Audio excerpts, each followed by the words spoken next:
17वीं शताब्दी की शुरुआत में एक छोटे तटरक्षक दल से लेकर 21वीं सदी की बेहतरीन जल सेनाओं में शुमार होने तक भारतीय नौसेना ने एक लंबा सफर तय किया है। भारतीय जल सेना ने एक समृद्ध समुद्री विरासत का संरक्षण गौरव के साथ किया है। सालों से पदाधिकारियों से लेकर सैन्य श्रेणी तक सभी ने भारतीय नौसैनिक विरासत के सम्मान में गर्व से फहराते इसके ध्वज में बदलाव की संकल्पनाएं की हैं। इस भावना के साथ नौसेना के ध्वज में कई अवसरों पर बदलाव हुए और कई बार इसका रूपांतरण भी हुआ। इसी कड़ी में 2 सितंबर 2022 को भारतीय नौसेना औपनिवेशिक अतीत के अंतिम अवशेषों को ध्वज से हटाकर अपने नए ध्वज को अंगीकृत करेगी।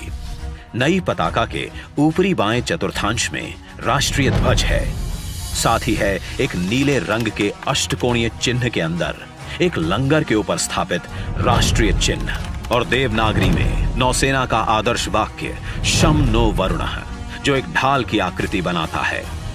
अष्टकोणीय आकृति 8 दिशाओं को प्रदर्शित करती है। यह भारतीय नौसेना की बहुदिशात्मक पहुंच और बहुआयामी परिचालन क्षमता का प्रतीक है। 2 सुनहरी रेखाओं से बनी ये अष्टकोणीय आकृति महान भारतीय सम्राट छत्रपति शिवाजी महाराज की मुहर से प्रेरित है।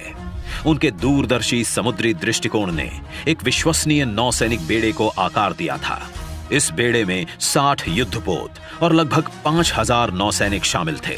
हमें गुलामी की छोटी सी छोटी चीज भी कहीं नजर आती है, हमारे भीतर नजर आती है, हमारे आसपास नजर आती है, हमें उससे मुक्ति पानी ही होगी। आज भारत अपनी स्वतंत्रता के 75वें वर्ष में पहुंच गया है।